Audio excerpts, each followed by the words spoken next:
Welcome back to episode 2 of On the Brink podcast with me, Ciara Hancox, and Jerome Coombe. In episode 2, we spoke to two Australians, Calum Puttergill and Dane Sweeny, who have been friends for a long time, but they now find joy in competing together at the same tournaments on the tour. Calum is predominantly a doubles player, but spoke to us about actually considering retirement recently. And Dane Sweeny is predominantly a singles player, but the two found success last week at Charleston, where they reached the final. As always, make sure to follow us on the socials at onthebrink_pod. And we hope you enjoy episode 2. So, Cal, Dane, back on court together. First tournament together in a while last week in Charleston. How good was it to be sharing the court together? Yeah, it was really good. I mean, for my sake, I hadn't been on the match court too much recently, and I haven't actually played doubles all that much last year or so. So to get on the court, I always like to play with someone I know, so it's a bit of fun rather than playing with a random. So it's really good to share the court with Cal. It was a lot of fun. I think that helped us stay relaxed and play well. Yeah, I thoroughly enjoyed it. It was as Dana said, he hasn't played much doubles, and I'm always open to the prospect of playing with him if he's keen. And it kind of it lined up really well last week, and hopefully, getting that winning feeling on the doubles court, he can translate that back into his singles this week as well. Yeah, Dane, I mean, you obviously don't play too much doubles. What do you take from sharing the court with Cal, somewhat of a doubles specialist?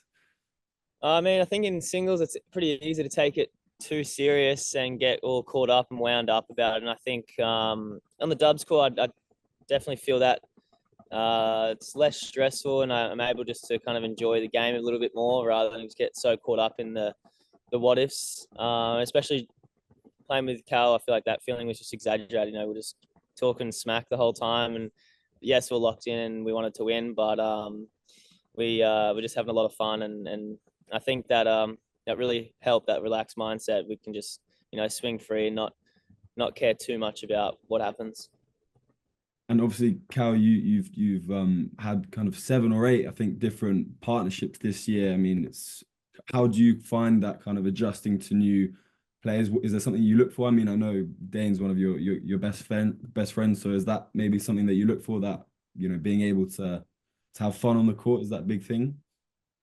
Yeah, it's always firstly, it's dependent on schedule. Sometimes it's like what schedule suits me, and I'll kind of plan a schedule and then put a few feelers out for partners. As you say, I've had 7 or 8 different partners this year. In an ideal world, it'd be nice to play with one guy pretty regularly, but in the same sense, it does bring a fresh energy when you change partners as well. And I've played a bunch lately with Australian Pat Harper. I was not to any fault of either of ours. I just was hoping we would maybe have gone a little bit better. We didn't have. He's a really good doubles player himself, and I knew him not as well as I know Dane, but I knew him, known him for a long time in Australia, and then prior to that, I was playing with a Taiwanese guy, Reiho, which we had really good success when we first started together, and then I felt like the fun was taken out of it a little bit gradually. So I really wanted to just be in a playful state out there, and I knew that Dane's such a good tennis player, singles or doubles, he's going to be capable. I just thought if we could manage holding our serves, because we don't have the biggest serves, then I knew on return we'll be dangerous, and we did pretty well holding our serve this week and applying a lot of pressure, and it even kept me. It was a really good reminder, as Dane said, we're talking a lot of smack back and forth and keeping it really relaxed out there, which I think helped us both play a good tennis under pressure. And even just seeing it, looking to my side and seeing him next to me, it kept me in a relaxed place. Yeah, and you mentioned it there. You mean you maybe like to have a more of a steady partnership. Is that something you maybe look for in next season? Would you like to kind of have that secure team? Yeah, it depends on the player, but I think it's always going to happen a little less than it happens at tour level. Sticking with one part, you see a lot of the guys at the ATP tour level playing with one guy for the year. Maybe you'll see a switch between a few of the top guys. I really like playing with Australians for sure, and just guys that I'm good friends with. If I had if I had a guy like Blake Ellis, who's a really good doubles player naturally, but just plays singles. If I had a guy like that approach me and asked to play a big stint together, I would do it for sure. But then again, if you're playing with somebody and you're not notching up wins and you're not going that well, it's also sometimes a case of accepting that and switching it up and separating that sort of business partnership with the friendship as well. And obviously you guys are gonna stick together for the next few weeks. Is that right? Yeah, we're gonna stick together. We're just in Tiburon, California now. We flew in yesterday. We're gonna play here again, and we have actually a first round matchup against Tristan and Luke Saville, which is very interesting. It's probably the last team I would have liked to have drawn first round, but hopefully we can get some revenge there. Obviously, Dane, having not played doubles that much, your seeding is based off your doubles ranking only. So we gain entry off his singles ranking and my doubles, but we can't get seeded off his singles ranking. So I'd like to believe we were the team that no one wanted to see first round, but we didn't want to see the other Aussie boys first round either. So Dane's going to head off after this week, head back home and have 2 weeks break of tournaments before we start the next batch of tournaments in a row. I'm gonna play one more next week with Luke Saville, actually, which is be the first time playing with him, which would be fantastic.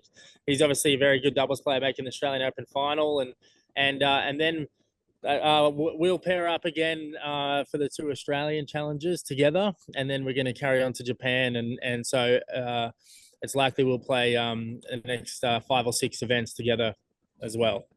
Nice. And Dane, you mentioned earlier that you had that bit of a stint off after the grass. You took a bit of a break. What was that for? Was that just a break from?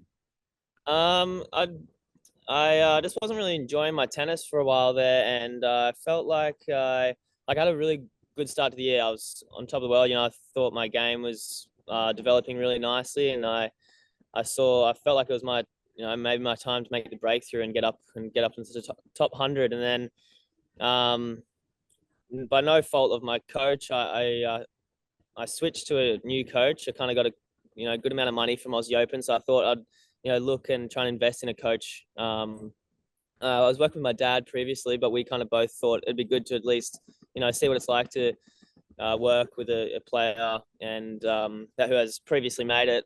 And I started working with Wayne Black, and he was a really good guy. I got along well, but it just didn't. He saw my game a bit differently to me, and over time, I just felt like my game was just starting to feel quite unfamiliar, and I was mentally. I'm not sure what come first, chicken or the egg, but that was paired with a fair few losses in a row, and then the enjoyment and the belief started to I wouldn't say belief, I would say confidence started to kind of dwindle, and I just wasn't feeling kind of great about my game, and the motivation was kind of sucked from the game. So I just wasn't in a great space. I didn't really feel myself in an amazing place to kind of make games, and I tried really hard. I was training a lot, and week after week, just giving my all. But yeah, I felt like that hunger and that mongrel was kind of dwindling. So I just felt like it was the right time to step away. And I think I've felt this in my career a few times, especially when I'm traveling overseas. I haven't typically done well. I really think I can definitely change that. But yeah, historically, I haven't done too well overseas, and it's a time when I'm not doing well. I'm not really enjoying myself, and I'm playing so many weeks in a row. But I haven't really felt the courage to kind of have a break. I just maybe saw that as a bit of a weakness, and just always told myself to keep going, and you just got to keep marching on. But at this particular time, after the Wimbledon, I just felt like it was in my heart, it was the right call just to take a step back and just to reassess my feelings, make sure tennis is what I wanted to do, because maybe you start to question it at times, and I got what I hoped for in that break, that feeling of wanting to just compete and not get too concerned with making, or just miss that feeling of competing and just battling against someone else. So that was really nice to have that natural feelings come up again, and not always trying to, contradict my feelings and force myself into that frame of mind. It kind of was there naturally through having the break. So as I said, no regret with working with that coach. It's just a matter of it. I don't think it just worked out. Just some coaches work well with others, with players, and some don't. I think so that's opened my eyes to really trusting the way my dad sees my game, and I think I'm at a good spot now. I'm really just looking forward to playing, and I haven't had too many wins last few weeks, but it was good to get a few on the dubs court at least, and I feel like the breaks served me really well in terms of just mentally being fresh and ready. Yeah, I think, well, yes, tennis is such a relentless sport, and I think it's quite a mature thing to do to be able to take a break like that, especially when there's so much going on and so many tournaments going on. So yeah, I mean, how do you look ahead to the end of the season? It's quite like the hard court for you, your preferred surface. Do you have big goals?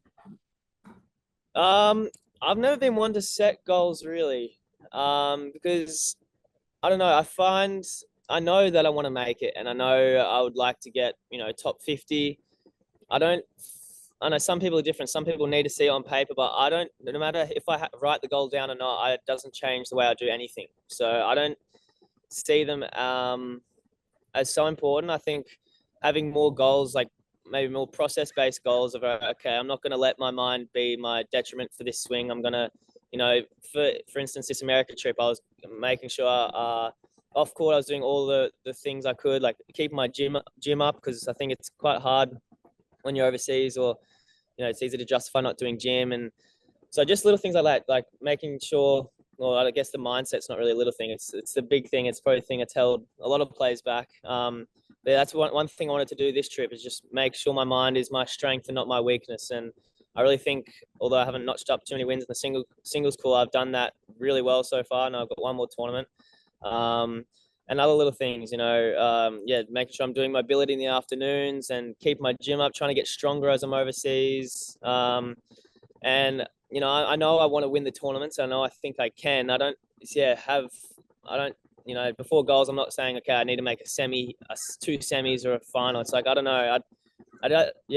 Writing it down or not, or thinking about it, doesn't change the way I go about things at all. And I know that the results will take care of themselves if I focus on what needs to be focused on.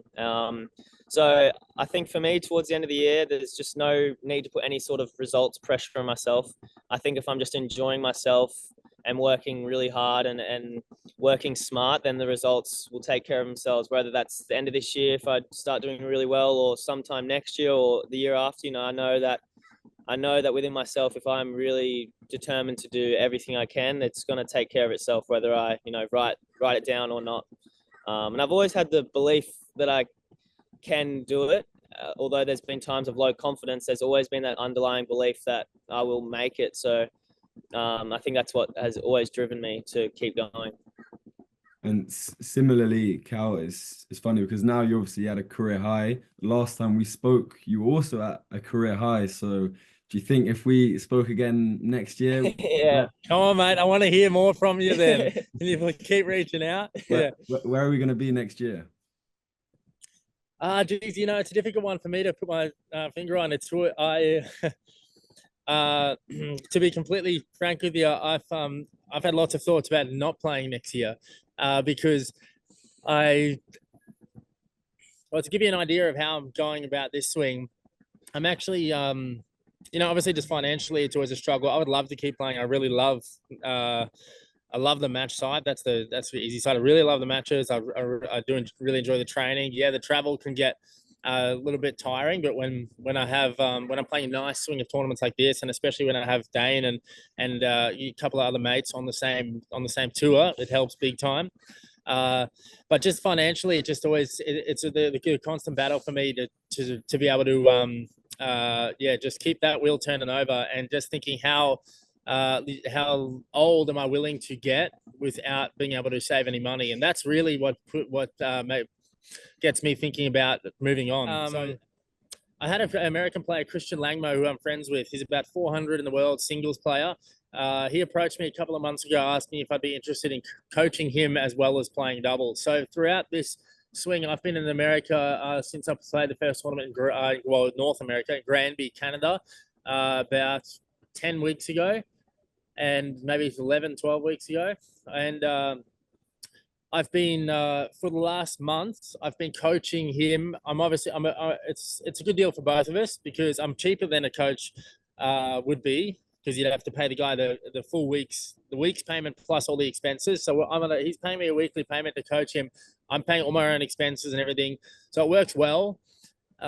So it's been a different dynamic for me. I mean, it's been lots of organization, lots of hours on court. I'm there for his sessions 2 to 3 hours a day. Not always hitting, but being a normal coach for his sessions if he's training another player or doing specific ball fed sessions. And then going about organizing my own practice around that, going about my own training. I just know I play my best when I'm putting in big hours and when I'm hitting a lot of balls. And so I've had to really knuckle down on that. So it just means big days at the tennis. And but it's been a way for me to be not only just paying my bills, but in a way to make a little bit of money as well as continue to play. And obviously, if I have weeks like this week just gone in Charleston every week, that's then it can be done. But yeah. So as far as your question that I went off on a tangent, as far as next year goes, I am, my dream would be to be, let's say, inside top 100 and be playing bigger events next year and be continuing to play. So I'm just constantly kind of problem solving on how to make that happen, and I'm really just focusing on the now. I'm focusing on, I'll kind of cross that bridge when it comes to the end of this year. I'll think about where I'm at and what my options are for next year. And then, so I actually really, it's actually helped the prospect of retiring essentially has helped me take actually pressure off. I don't feel like, I really need, as much as I want to, let's say a goal for me this year was to finish inside 100, which then I would think would give me a shot at the Australian Open. I actually haven't been feeling much pressure. Obviously every match I want to win and I get tight. Yeah. But for the most part, I've been really relishing it. So next year, hopefully I'm at another career high and ranking at the end of this year, and we can check back in. And hopefully I got a good plan for you to tell you for next year. Yeah, well, I mean, it's quite a big thing to be thinking of. What kind of factors come into a decision like that for yourself? Just factors of it's ironic because I'm not somebody that is prioritizes money massively in my life. But what I do prioritize is family, and I really want to be a father one day.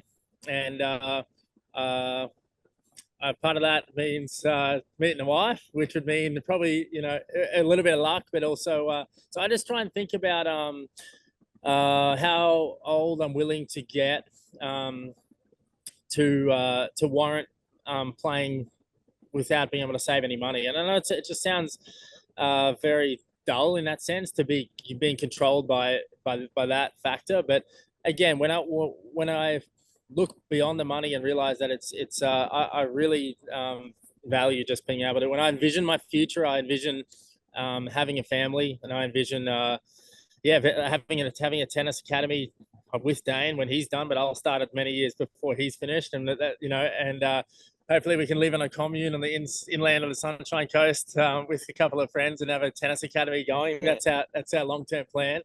So just the factors of I've barely been able to fund myself, to be completely honest. Right now, even though I went final or semi the week before, you're really not making any money. So I'm lucky I've got this scenario to be able to coach Christian. And one thing I'm willing to do is I'm willing to actually to work for what I have. And I felt like I had opportunity I had more free time that I could, spend on something, hence the life on the tour stuff as well.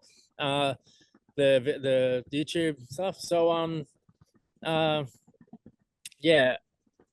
there's a lot of different factors. I guess age comes into it. I'm definitely a little bit less of a rush being a male rather than being 30 and being a female. But I don't know. Let's see. I would like to, as much as I do enjoy this lifestyle, I guess I yearn for that next chapter a little bit more if I was in the same position as I am right now in 12 months' time. But having all these opportunities is I'm grateful for them all and grateful for the options. Yeah, not to kind of rub salt in the wound, but I'll switch to Dane. Obviously, I know Dane, Go for it. you've been having your girlfriend on tour with you recently. How what was that? Mate, I've been the best third wheel of all time the last couple of weeks. No, but it's true because being on tour, you look for these things that just add a little bit of something to spruce up life off the court. How's that been?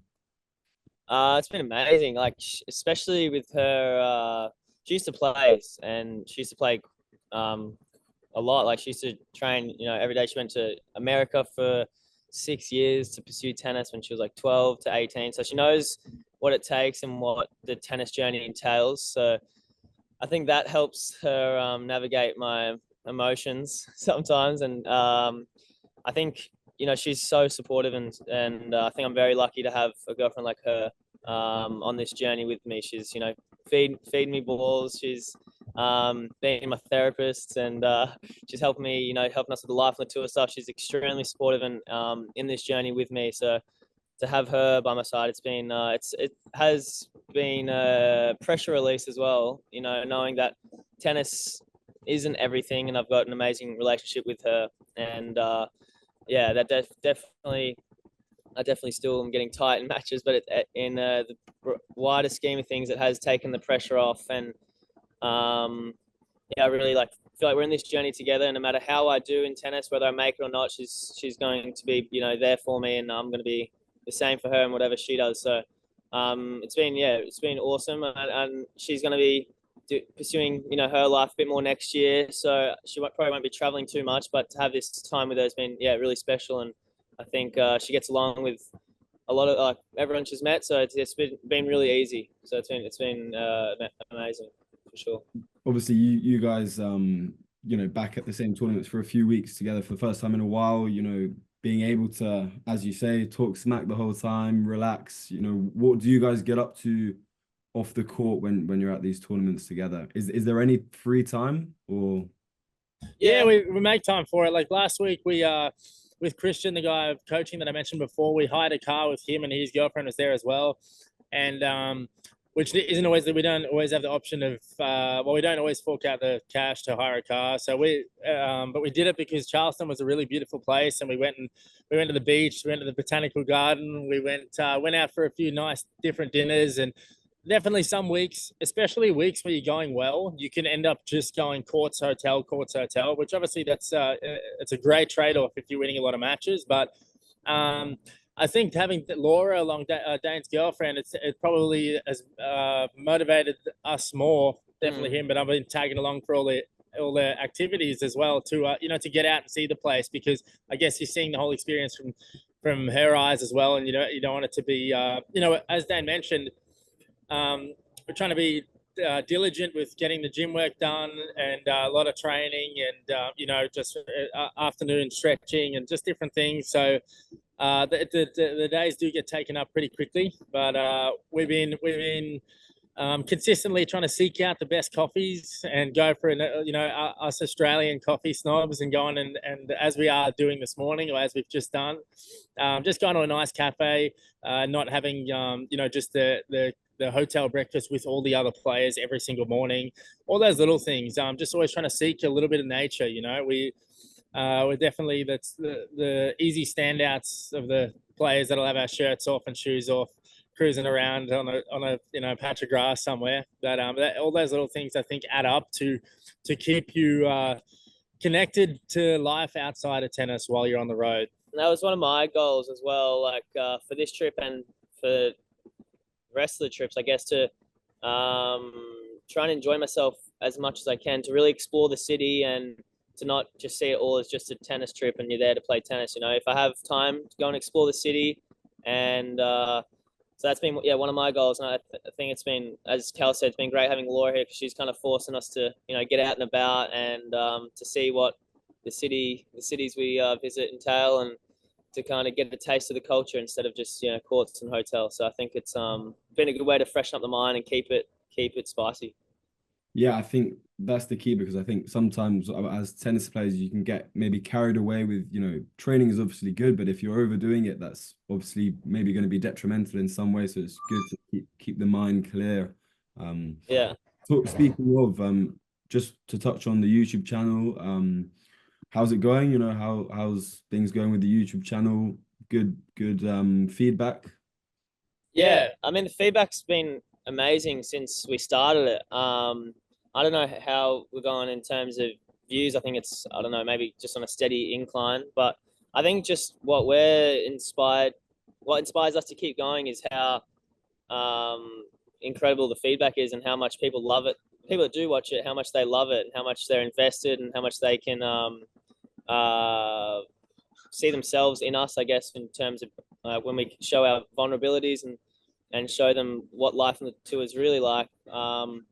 Yeah, that's definitely been a big inspiration for us to keep going. And having Laura here, it's been amazing. She's been helping on because we're pretty slack on the social media front. We're good with the YouTube stuff, but I don't know, we don't, I guess, we see the value in the social media stuff, but we're, I don't know, less enticed to do it because it's a lot of just like trying to be clickbaity and reels and stuff. We're not really too motivated to do that. So Laura's been helping out with that, which is, it's been fun, I guess. But yeah, we're still really motivated to keep the YouTube content going and keep the authenticity there. Yeah, we've been firing it back up because we had a little bit of a hiatus through the middle of the year when we both went home after Europe and had a bit of a break. Obviously, Dane having a longer one, and then also it's a little bit harder to be as motivated with that stuff when we were traveling separately and we had I was at to be filming yourself all the time and doing different things.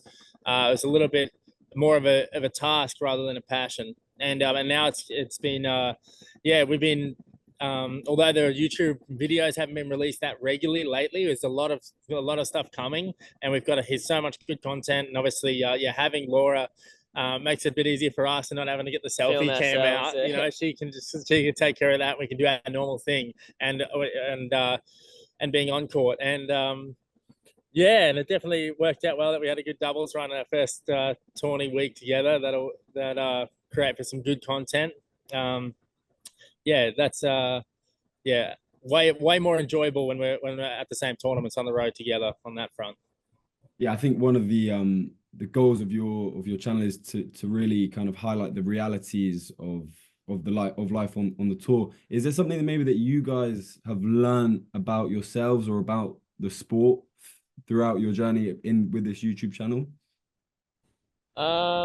I just become more comfortable. I think we're already both pretty comfortable with being vulnerable, like in person or on a media platform. But I think we just both become more comfortable and acceptant of that, and realize that I think we've both learnt that people really, everybody has very similar insecurities, and when you express that, when you open a space for that conversation to go down, then it can be a beautiful, caring space within a competitive sport. And I guess that's just been consolidated, that we've both learnt that about ourselves. I think in that, and being vulnerable, especially in posting on social media, I think in a way takes the sting out of the emotion. You kind of see, I don't know, talking about on the camera in a way maybe helps you get through it and helps you see that it's I don't know, quite temporary. And I think you learn that on the tennis journey anyway, that emotions and feelings are very temporary. You feel amazing after a win, shitty after a loss, and you just have this seesaw of emotion constantly fluctuating. But I don't know, I think it's just been really nice to see how people relate to it and how it really touches things within people being so vulnerable. I know there's, especially because I haven't been winning too much, there's been a lot of maybe negative, I don't know if you call it negative, but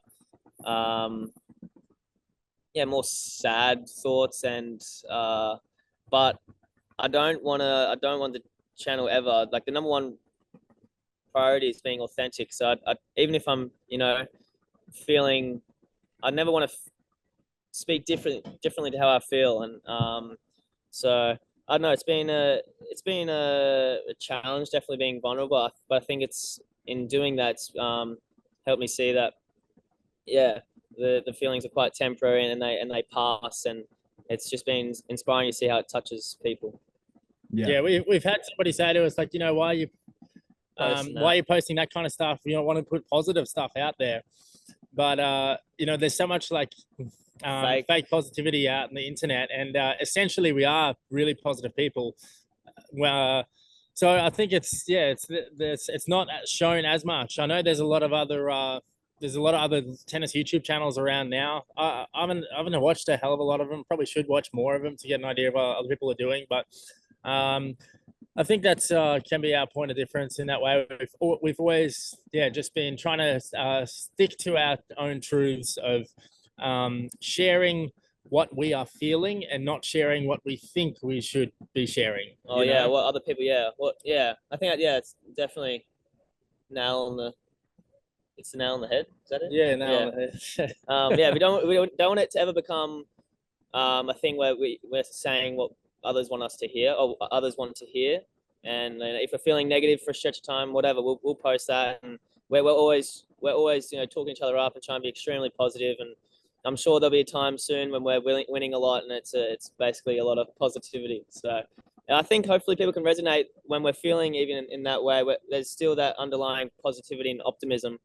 So and one thing that's been amazing is random people on Instagram, whatnot, younger kids, younger boys usually, reaching out and expressing their feelings of vulnerability and expressing the way that they feel like we've helped them by sharing feelings, expressing ourselves, and they're going, oh shit, these guys feel really similar to how I feel. They also feel low after a loss, or and very similar feelings of frustration. And then for us to be able to create our own sort of community within that social media corner of the world, or our little tennis corner of the world, it's heartwarming as well, and it gives you another sense of purpose, not just about achieving winning or losing. It really feel like you can make a difference within your bubble, and then that has motivated me even more so to as we spoke about a few minutes ago, that next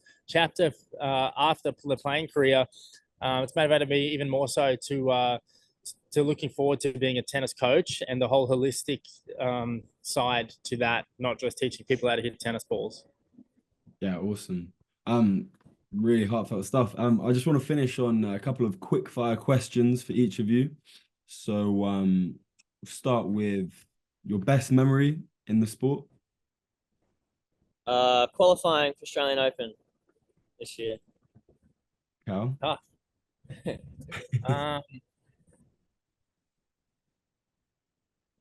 Playing dubs with me.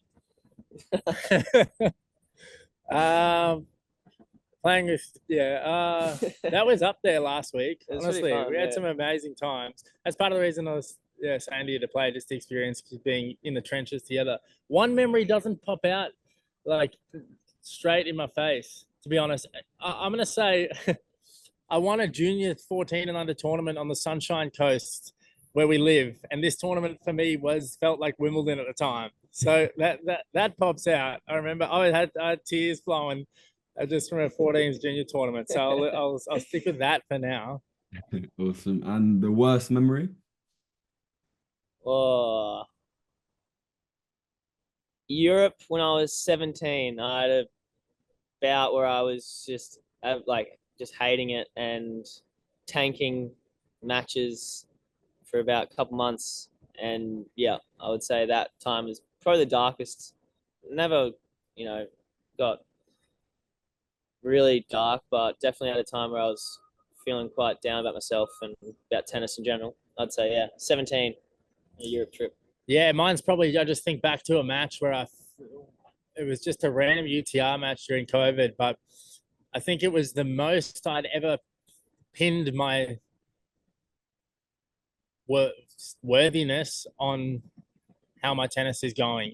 And I remember just feeling completely defeated. And from that point, I was definitely motivated to differentiate between the two. And if when you were growing up, was there maybe an inspiration for each of you in the sport? Leighton. Leighton Hewitt for me as well. Leighton. I just remember watching Leighton on the TV when I was young, and he was just a fighter. And Leighton screwed me over though, because I thought I just had to batten the hatches and be consistent and not develop any weapons. So I did just that and just wanted to be on the defense, hitting passing shots on the beat points. So I never developed any weapons because of him. But he was definitely, I think a lot of Australian tennis players will say that. But